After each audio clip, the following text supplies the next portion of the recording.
Halo, halo, apa kabar? Assalamualaikum warahmatullahi wabarakatuh. Kembali lagi berjumpa dengan kami dalam program Off the Record, membaca berita di balik berita. Dan kita seperti biasa akan ngobrol-ngobrol, membicarakan hal-hal yang Anda baca beritanya, bisa di berbagai media, tapi di balik beritanya itu bersama kami, saya Ersubun Arif. Dan saya Gebeta, senang sekali berjumpa dengan teman-teman semuanya. Yuk Ya. ngobrol apa Mas Efsu? Aduh, ini saya kalau ditanyain ngobrol nih, saya jujur aja dilematis ini. karena karena terlalu banyak ngomongin Jokowi, seolah-olah hidup kita ini kok sangat tergantung pada Jokowi. Tapi apa boleh buat, dia mereka ini yang mendominasi ya sekarang ini pemberitaan ya. Dan ini langkah-langkah kalau kita sekarang ini memberitakan itu sebenarnya merupakan langkah antisipasi ya. Jangan karena positioning kita kan jelas ya, seperti Mbak Agi ya, kita menolak dinastinya Jokowi, sama halnya juga kita dulu menolak Jokowi ketika 3 periode, bukan karena kita benci pada keluarga Jokowi, bukan personal urusannya, tapi jelas tiga periode itu juga merusak demokrasi. Sementara kalau Gibran dijadikan politik dinasti dan dengan kapasitas yang seperti itu, ya kita mencegah kehancuran bangsa ini. Sebenarnya itu apa motivasi di balik kita semua ya. Jadi apa di balik Hmm. kenapa kita sering membicarakan itu, supaya kita membangun awareness, membangun kesadaran Iya. gitu. Itu Mhm. saya kira gitu. Nah, jadi kalau terserah, kalau Mbak Agi lagi mau ngomongin Jokowi lagi, saya juga nggak akan menghalang-halangi Mbak Agi. Mau tidak mau kita harus ngomongin dia, Mas Ersu. Oke. Jadi selagi masih ada sepak terjang dari Jokowi, anak-anaknya, keluarganya, terus Mm, kemudian pembalikan opini, dan warisan dia itu membuat negeri kita itu dari mulai yang terbelah, dari mulai yang boncos, dari mulai yang APBN jadi bingung kan alokasinya yang seharusnya untuk pembangunan infrastruktur yang harusnya buat apa dan sebagainya lah begitu ya. Jadi boncos abis-abisan, restrukturisasi, terus kemudian utang, kemudian juga nggak usah utang A saja. Ini Menteri PU kita dari awal sudah mengatakan ini tahun ini nganggur jadinya karena semuanya proyeknya multi years yang mm. sudah digagas Ditarik ke Jokowi dan sana ya. Jokowi ditarik dari Ya, awalnya ke ya. sana. Mm. Jadi cuma tinggal berapa persen saja begitu, nggak Ya, sampai 10% yang dia ya bisa it- gerakan benar-benar. itu Jadi ini ya. memang mau nggak mau Mas Hersu Itu kita Anda ngomongin ngomongin terkait dari itu. sisi infrastruktur ya, tapi Anda kan tadi sebelumnya menyinggung pembelahan. Nah, ini saya Ya. mau cerita menarik, saya jadi teringat gitu. Hari Hmm. hari Ahad yang lalu kan saya diundang oleh Mas Eros Mhm. Jarot untuk hadir dalam peluncuran Oh bukunya ya. ya, yang Mhm. bukunya Betul. sudah sempat saya tunjukkan kemarin, dan Anda bisa mendapatkan bukunya itu nggak di Gramedia nantinya, tapi di langsung ke alamatnya kemarin yang sudah saya berikan. Nanti kita cantumkan di link ini ya, soal Ya. di anunya, di deskripsi di konten ini kita cantumkan alamatnya, karena memang dia sengaja tidak menjualnya lewat toko-toko buku, karena sekarang ini kalau kita jadi penulis buku dan kemudian bukunya itu dijual lewat toko-toko buku atau penerbit, itu kita itu nggak dihargain memang apanya karya-karya kita menjadi dapat bagian yang paling kecil gitu, komposisi persentasenya. Makanya Mhm. kemudian banyak jualnya mungkin kalau model kaset sekarang indie ya Mbak Agi ya, gitu ya. Ya. Nah, Mhm. tapi saya nggak akan cerita tentang bukunya itu, tapi saya cerita suasananya. Bagaimana saya bertemu kemarin banyak kalangan yang selama ini kita tahu Mhm. mereka itu di eranya Mhm. Jokowi saling berhadapan. Karena Mas Eros Jarot sendiri kan juga dalam posisi dia juga di Pendukung Jokowi dulu. Jokowi, walaupun kemudian Mhm. belakangan dia cepat check out juga begitu. Dan kemarin itu kemudian kita bisa dengan santai kita ketawa-tawa yang selama ini kita berhadapan dengan mereka gitu secara narasi ya, secara personal nggak Mhm. ada urusan. Dan Mhm. yang serahkan karena ini angkatan, tentu angkatan lama ya, angkatan baby boomer kan, Mas Eros itu usianya udah 75 tahun kan gitu ya. Mhm. Jadi ini angkatan saya ketemu dengan teman-teman aktivis mahasiswa dulu angkatan 80-an juga. Ini angkatan saya juga kan gitu ya Mbak Agi. Dan kita Mhm. sebenarnya bisa ketawa-ketawa, bisa enak. Nah, menurut saya itu yang dulu hilang di eranya Jokowi, dan sekarang itu udah mulai bisa kembali. Jadi kita bisa berbeda dalam sisi pandangan, dari sisi politik, dari sisi ideologi, tapi ketika kita dalam persahabatan kita biasa aja, dan dalam bingkai ya kita Betul. negara Kesatuan Republik Indonesia Mhm. yang dari dulu kita paham bahwa negara ini heterogen gitu ya Mbak ya, dari berbagai Ya. latar belakang etnis, Mhm. agama dan sebagainya. Itu yang saya kira kemarin itu sempat hilang ya, terutama yang sangat terasa itu pada periode kedua ya Mbak, Mhm. pemerintahnya Jokowi ya. Mhm. Iya, sangat-sangat Mas Hersu. Bahkan suami dan istri bisa bercerai, Ah, kemudian ya. saudara tidak mau saling bertemu, Mm, tidak mm, bersilaturahmi, mm, Idul Fitri atau mm, misalnya Natal apa dan sebagainya. Jadi memang ini aneh. Dan itu adalah apa ya, dosa yang paling besar sih menurut saya. Walaupun yang lainnya juga seperti misalnya soal infrastruktur, soal kebijakan yang ngawur apa dan sebagainya, itu membuat ekonomi juga tidak baik-baik saja dan berpengaruh terhadap kehidupan rumah tangga, banyaknya PHK apa dan sebagainya begitu. Tapi yang pembelahan itu, kita nih keluarga bangsa yang guyup rukun gitu, yang kita nggak bisa kalau saya nggak ketemu sama saudara kita gitu. Tapi kali ini ada yang bahkan menantu suami dari anaknya yang ikut di rumah orang tua gitu diusir oleh orang tua karena tidak sepaham dan sebagainya. Jadi itu terjadi pada saat pilpres, makanya kalau dicari ada fenomena yang menarik kan, kita mulai terlihat bagaimana kasusnya Tom Lembong ya, ketika yang dia dikawal oleh emak-emak berjilbab, yang kemudian juga banyak yang kalau ada yang pegang rosario, ada pegang yang tasbih, itu kan menarik sekali dan semua membela Tom Lembong. Nah, fenomena yang terbaru juga sekarang terlihat pada kasus Rismond. Ya, Rismond Sianipar itu. Coba perhatikan ya, ketika Rismond Sianipar ini berjuang bersama dengan trio RRT, Roy Suryo, dengan Dr. Tifa dan sebagainya, dan ya mereka bertiga itu dan juga aktivis-aktivis yang lain, itu yang selalu mengawal mereka itu orang seperti Rismond dan kawan-kawannya itu, yang dia itu orang dari sana, Balige sana gitu. Saya menduga apa ya, Rismond ini kalau orang Balige biasanya HKBP ya, Huria Kristen Batak Protestan gitu ya biasanya kalau iya, mungkin dia tepatnya dari Toba ya sebetulnya. Ya, saya mudah-mudahan kalau nggak salah ya, tapi ini kita nggak ngomongin soal apa ya, soal pembelahan soal agama, nggak, justru malah kita melihat menariknya selalu emak-emak yang jadi supporternya mereka itu selalu berjilbab semua kan gitu ya. Betul. Dan tapi kita jangan anti untuk menarasikan soal suku, soal apa begitu, karena memang ini cara Jokowi untuk membelah itu sangat-sangat kadang sangat spesifik juga begitu Mas Yetsu, menyasar suku tertentu sehingga kemudian orang yang tidak bisa mengakses misalnya berita-berita politik, emak-emak yang juga tidak mengakses begitu ya, akhirnya mereka termakan pembelahan itu, seperti misalnya mereka saudara-saudara kita yang dari suku Batak dan terutama yang beragama non-muslim gitu ya, itu kan ketika itu sangat kuat itu di media sosial, yang kemudian mereka seperti misalnya nih ketika Pak Jokowi menjadi gubernur DKI Jakarta di Jakarta Pembangunan, padahal mereka sendiri belum pernah ke Jakarta. Hanya karena narasinya sangat kuat yang disasar mereka, saya kasihan. Dan sekarang coba kita lihat yang justru menghajar Pak Jokowi, menghajar soal dugaan ijazah palsunya, itu misalnya teman kita yang jurnalis dari Sentana TV itu Michael kalau nggak salah Michael Sinaga ya, dan kemudian ada Janes Siahaan gitu, kemudian Rismond Sianipar, ini teman-teman dari suku Batak juga, yang kemudian mereka ini pada aslinya mereka ini kan banyak yang paham soal hukum, pengacara-pengacara hebat berasal dari orang-orang Batak begitu.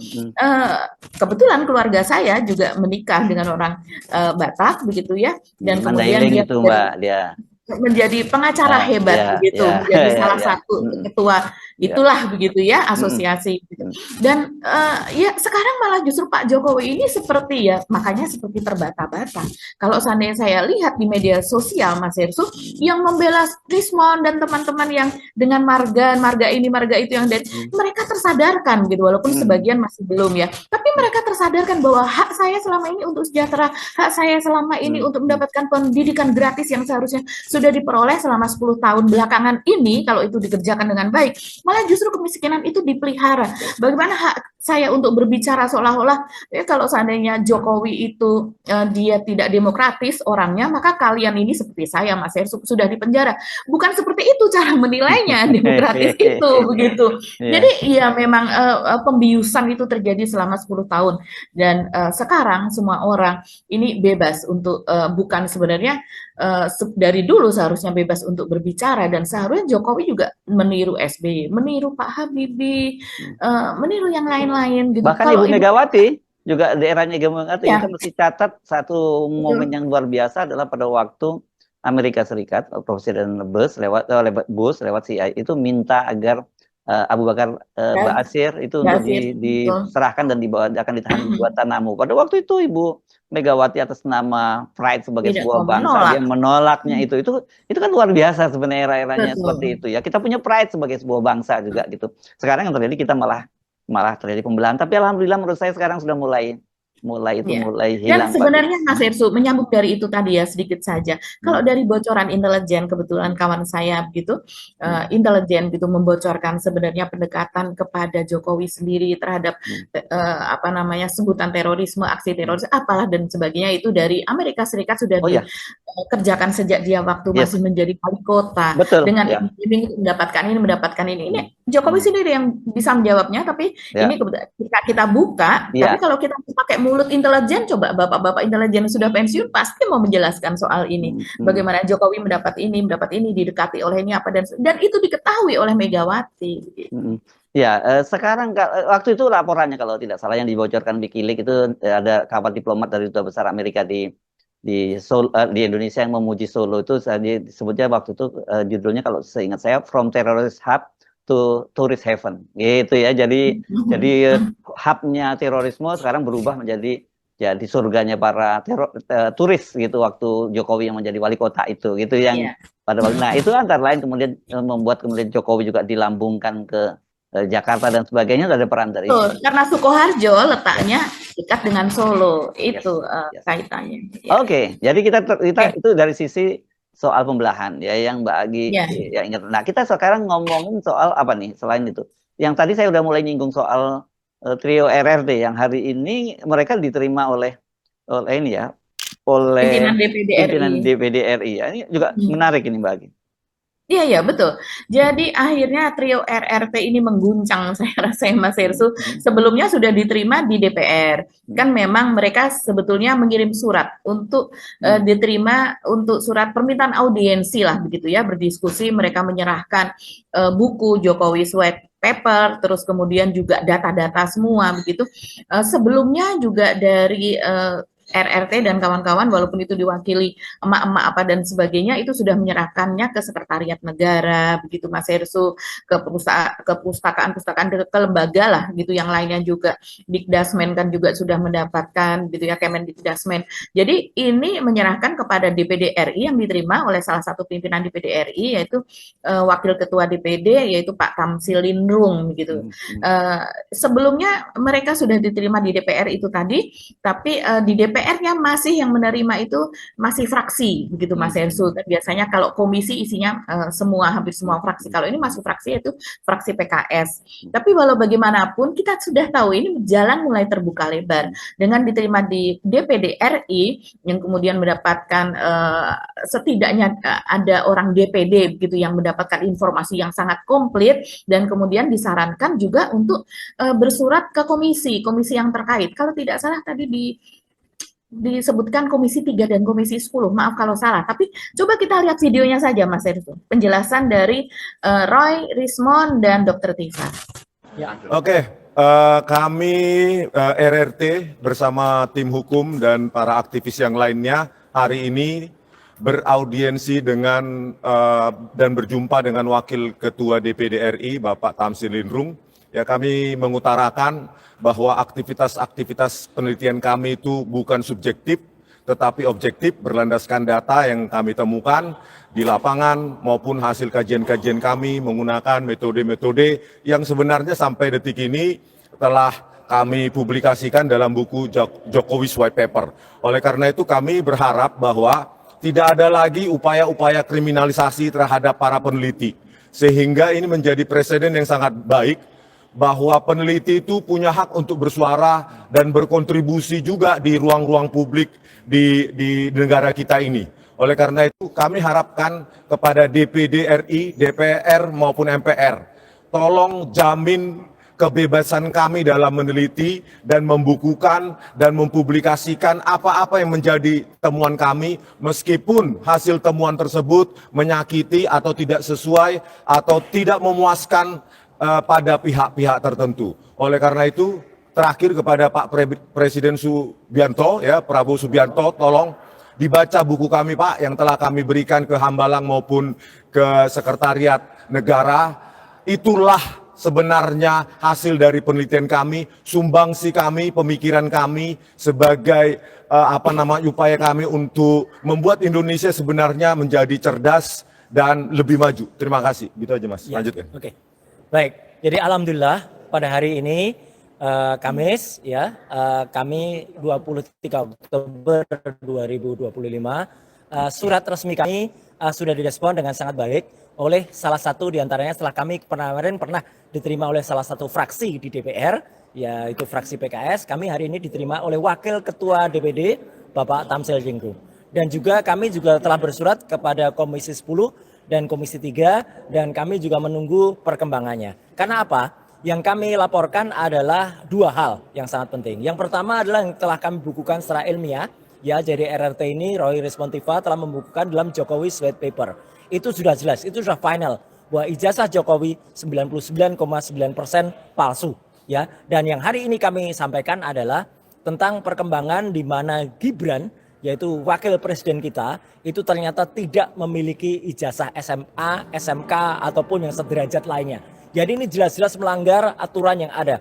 Bahkan kami juga mengadukan kepada DPD ya untuk kemudian nanti dibahas dalam komite yang menangani masalah pendidikan.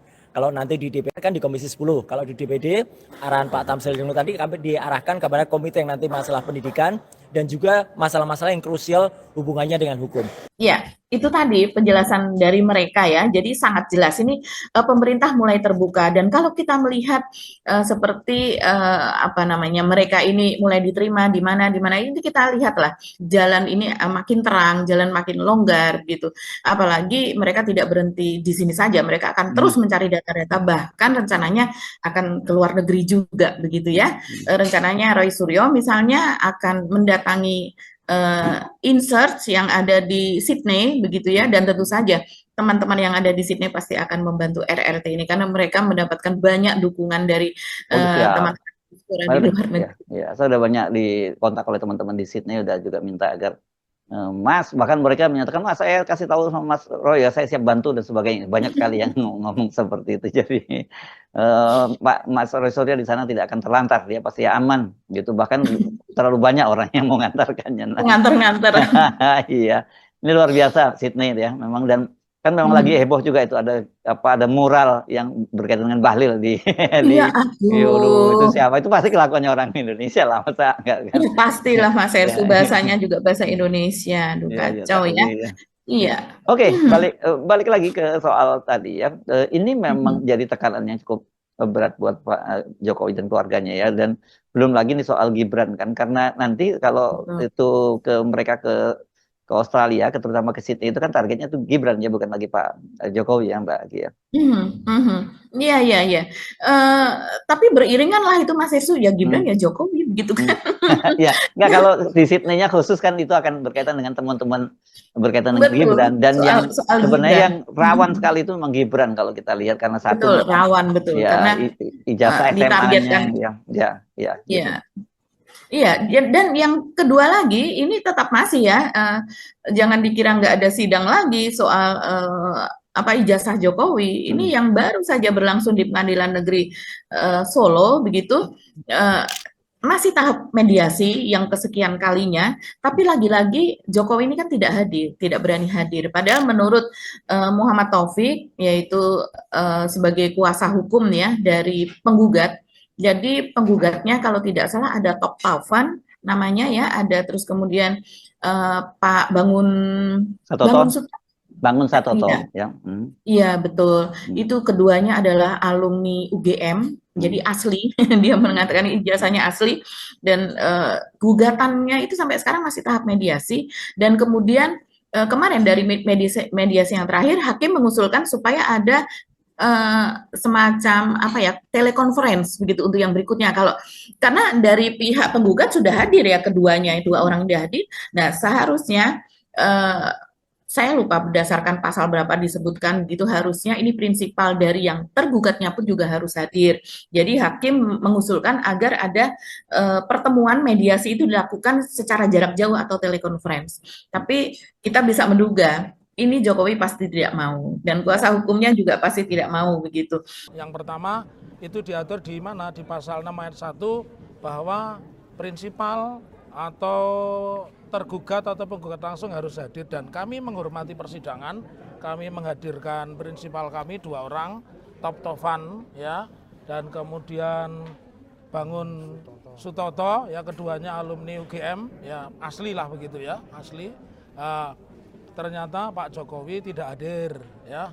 Lalu yang menarik, kami konsisten karena kami substansi dari masalah ini adalah prinsipal, supaya menghormati acara mediasi di pasal 7 itu disebutkan bahwa mediator wajib menghadirkan prinsipal, maka mediator di dalam pertemuan ketiga yang akan datang ya itu menginginkan adanya call conference, dan kami dari penggugat ditanya, kami siap mengatakan call conference ya, dan dengan cara apapun kami siap, tetapi sepertinya dari kuasa T1, T2, T3 itu tidak bersedia hadir ya. Nah, jadi terancam deadlock karena tuntutannya adalah hanya sekedar Jokowi itu memperlihatkan ijazahnya, Mas Hirsu. Jadi dari sini kita ijazah aslinya, maksudnya bukan fotokopi atau apa, dia hanya sekedar membawa dan kemudian dilihat. Jadi kalau kita melihat ini, ya kita harus apa ya, harus mengatakan kenapa Pak Jokowi takut betul ijazahnya itu dilihat. Ya, kita akhirnya setuju dengan pendapat RRT 99,9% ijazahnya palsu. Tergantung, Anda mau minjem versi Roy Suryo atau Rismond. Kalau Roy Suryo 99,9, kalau Rismond 11.000 triliun. Nah, 11.000 triliun. tapi kita udah bisa pastikan lah, karena kan sebelumnya juga pernah terjadi sidang ini yang waktu tipu UGM yang menuntut di menggugat di Pengadilan Negeri Surakarta, kan pada waktu itu juga ketika dimediasi kan mereka minta syaratnya ya untuk menunjukkan lebih baik deadlock, dia memilih deadlock, dan kemudian untungnya buat Jokowi adalah karena hakimnya kemudian tidak melanjutkan persidangan itu dengan alasan mereka tidak punya kewenangan. Saya kira opsi semacam itu mungkin harusnya udah nggak terjadi lagi karena situasi sudah berubah, dan sesungguhnya ini kan mereka itu jadinya apa ya, supaya lebih abdol saja untuk melihat ijazah aslinya, karena fotokopinya yang asli dalam tanda petik gitu, yang disebut asli oleh Jokowi itu kan sudah mereka terima dari KPU, dan kalau KPU itu kan nggak bisa dibantah lagi, kalau dia bilang itu palsu berarti kamu waktu itu menyerahkan dokumen palsu dong, kan gitu ya. Iya, betul, dan berarti KPU tidak memverifikasinya, walaupun kabarnya ada selentingan KPU yang memang terima saja dan memverifikasinya asal-asalan saja, kan begitu Mas Hersu. Jadi ini memang situasinya Jokowi ini sedang dalam keadaan yang sulit sekali, dihantam sana sini akibat kelakuannya di masa lalu, dan saat ini kalau kita melihat dari dari target mereka untuk menaikkan Gibran, kan setidaknya tahun 2029, kalau sebelumnya, kalau dari para termul ya, dari para pendukung Jokowi Gibran itu ingin menaikkan Gibran sebagai RI1, sebagai presiden. Target mereka kan seperti itu, terutama yang kemarin baru saja dibentuk itu, barisan geng Solo itu, Mas Hersu. Nah, terus kemudian tapi kalau kita melihat sekarang dengan situasi seperti ini, setidaknya sepertinya targetnya setidaknya tetap stay menjadi wakil presiden. Dan sekarang kalau kita lihat PSI ini tentu saja partai yang nanti akan digunakan untuk mengusung Gibran, belum tahu partai yang lain apakah mau begitu yang berkoalisi, tapi saat ini kita melihat ini memang aktif sekali. Setelah mendapatkan ketua DPP harian yaitu Ahmad Ali dari yang tadinya kader Nasdem, ini Kaisang dibawa-bawa ke pesantren. Jadi mulai masuk pesantren, Mas Hersu ini. Ini cara Jokowi di masa lalu, ini padahal masih 4 tahun lagi ya, tahun 2029, tapi dari sekarang ini gerakan ini sudah dimulai. Ini mendapatkan banyak sekali sorotan begitu, karena mengingat ini PSI ya. PSI yang kita tahu dulu dengan lantang menolak poligami begitu. Bahkan ada di websitenya Mas Hersu. Di websitenya sampai berhalaman-halaman, dan kemudian kita masih ingat juga bagaimana dulu Samara Amani, yaitu kader PSI begitu, yang kemudian membuat narasi yang seperti semacam orasi lah begitu ya, soal penolakan terhadap Perda Syariah, poligami, iya, Perda Syariah terutama, iya. Grace Natali ketika itu Kaisang belum masuk ya, dan keseluruhan PSI itu seperti itulah begitu, Perda Syariah, soal setiap kali bulan Ramadan juga ribut soal hak ini, soal hak itu begitu. Nah, tapi di sini memang terlihat begitu mereka sudah mulai melakukan pendekatan. Yang rame adalah ketika melakukan pendekatan ke salah satu pesantren yang berada di Cirebon, Mas Hersu. Karena di situ tidak hanya bagi-bagi buku tulis, tapi juga saya tidak tahu itu HP siapa, tapi Bapak pengasuh pesantren atau mungkin Pak Kiai di sana begitu, itu bertelekonferensi langsung, video call langsung lah dengan Pak Jokowi, dan coba kita lihat saja videonya. Kami tunggu Pak Jokowi dengan Ibu, kami udah kangen. Masyarakat Buntet, santri Buntet, para kiai udah kangen sama Pak Jokowi.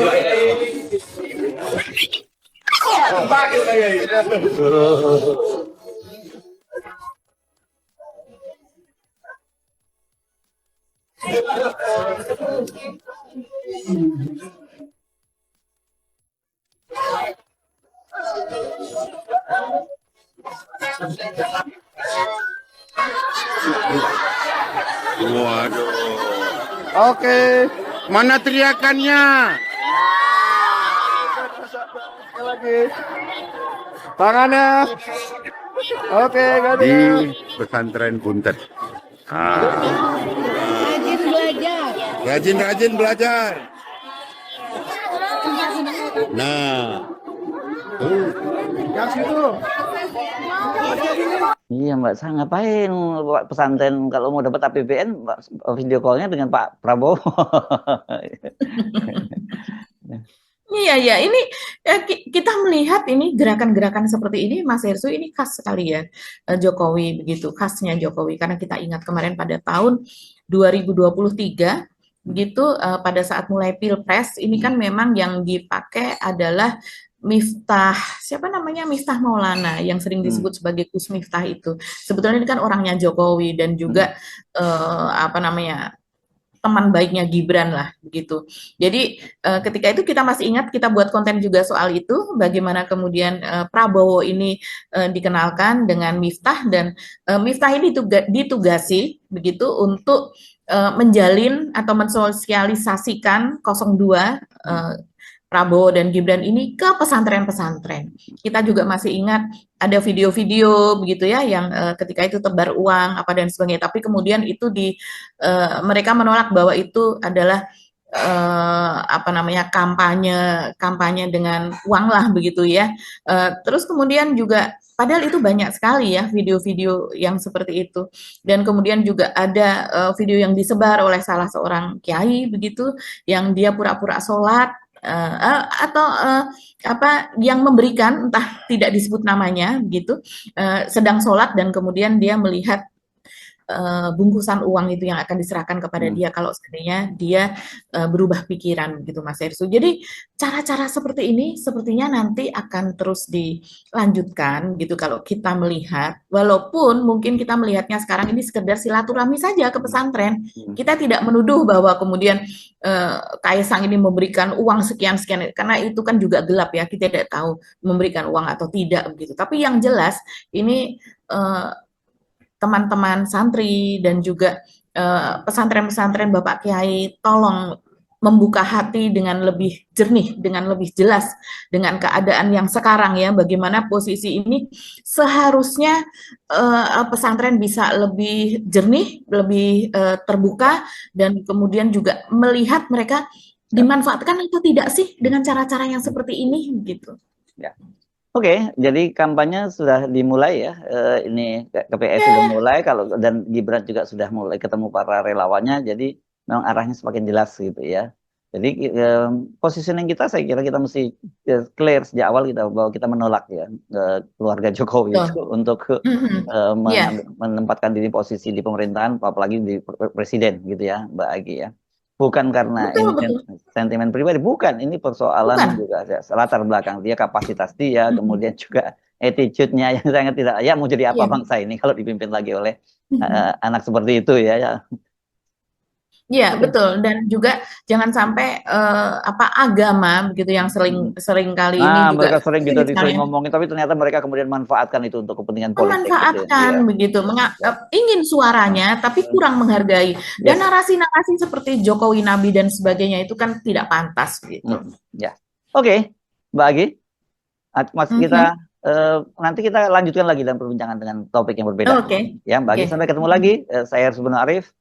Dan saya Gibeta, terima kasih atas perhatian teman-teman semua. Tetap salam akal sehat. Wassalamualaikum warahmatullahi wabarakatuh.